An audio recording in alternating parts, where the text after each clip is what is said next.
Suatu ketika Nabi Musa alaihi salam, Nabi Musa diberi gelaran Kalamullah, seorang Nabi yang selalu boleh berkata-kata, banyak bercakap direct dengan Allah. Nabi Musa alaihi salam satu ketika berkata kepada Allah, "Ya Allah, aku membaca di dalam kitab Taurat ini." Nabi Musa kan kitab Taurat, tentang kisah seorang umat, satu umat yang terbaik yang akan dilahirkan di kalangan manusia, yang mana pintu syurga tidak akan dibuka melainkan umat ini terlebih dahulu melangkah masuk. Lalu Nabi Musa berdoa, "Ya Allah, jadikanlah ia umatku." Lalu Allah menjawab, "Ia milik Ahmad." Allahu Akbar. Umat yang terakhir kita, tetapi umat yang pertama akan masuk syurga terlebih dahulu. Bayangkan nanti di mahsyar, dalam keadaan manusia yang bersesak daripada Nabi Adam alaihi salam sampailah Nabi Muhammad, tak boleh terbayang, bukan trilion tapi infinity, tak boleh dikira ramainya manusia. Semua sedang berhadapan, berhimpit-himpit dengan suasana mahsyar yang sangat dahsyat. Kepanasan umpama matahari sejengkal. Bagaimana azab mahsyar lebih dahsyat daripada azab kubur. Tapi ketika itu umat yang terakhir akan dipanggil terlebih dahulu untuk dihisab. Dan setiap kali umat Nabi Muhammad dihisab, Nabi Muhammad tidak pernah meninggalkan mizan. Kita kan akan dihisab di mizan, akan dihisab amal saleh, maksiat dan segala-galanya. Dan riwayat mengatakan Rasulullah, Allah menjemput Rasulullah untuk terlebih dahulu masuk dalam syurga. Tetapi Rasulullah enggan masuk terlebih dahulu. Rasulullah meminta dengan Allah supaya membenarkan Nabi kita berada di mizan untuk bersama-sama dengan setiap satu umatnya untuk dihisab. Lalu apabila ada umatnya yang akhirnya akan dicampakkan terlebih dahulu dalam neraka, Nabi Muhammad akan meminta-minta daripada Allah, merayu-rayu daripada Allah bagi pihak setiap umatnya, "Ya Allah, kasihanilah dia, kasihanilah makcik ni, kasihanilah hajah ni, kasihanilah pakcik ni. Ya Allah, tolonglah," merayu-rayu untuk kita. Bahkan riwayat mengatakan setelah masuknya ahli-ahli syurga ke dalam syurga, lalu Rasulullah pergi bertemu dengan malaikat Malik. "Wahai Malik, ini penjaga pintu neraka. Wahai Malik, adakah di dalam neraka umatku berada di sana, wahai Malik?" Allahu Akbar. Risau, bimbang, kesedihan, ketakutan. Nabi Muhammad sallallahu alaihi wasallam bermula daripada pengutusan sampailah di mahsyar kelak, Nabi hanya fikir tentang umatku, umatku, umatku. Ketika suasana yang sangat dahsyat di mahsyar, setiap umat mencari Nabi masing-masing, tetapi Nabi masing-masing memberi jawapan, "Nafsi, nafsi, nafsi, diriku, diriku, diriku.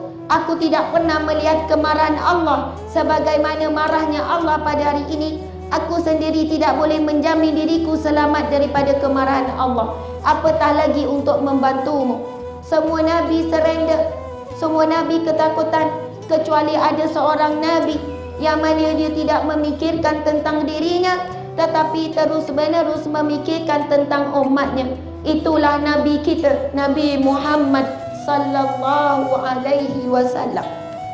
Kalaulah hidup kita, kita rasa kita tidak ada siapa yang sayang, tak ada siapa yang cinta, tak ada siapa yang ambil tahu, ada seorang lelaki yang sangat mencintai kita, melebihi cintanya dirinya terhadap dirinya, lebih cintakan kita melebihi ahli keluarganya, iaitu Nabi Muhammad sallallahu alaihi wasallam. Sehingga Nabi enggan masuk syurga terlebih dahulu. Nabi mencari-cari melalui malaikat Malik, "Ya Allah, ya wahai Malik, adakah umatku berada di dalam neraka?" Sebab Nabi sebaik sebolehnya ingin menolong, ingin memastikan semua umatnya masuk ke dalam syurga Allah Subhanahu wa taala. Saya teringat satu hadis Nabi sallallahu alaihi wasallam. Nabi bersabda, "Aku dengan umatku, aku dengan kamu umpama seorang lelaki yang menjaga unggunan api daripada dihinggap oleh kalkatu. Kalau kita tengok lampu, ada musim-musim tertentu, ada kalkatu suka pergi, betul ke tidak? Kenapa sifat kalkatu ni dia akan tertarik kepada cahaya? Tapi kita akan lihat di bawah cahaya lampu itu ada banyak kalkatu yang bergelimpangan mati.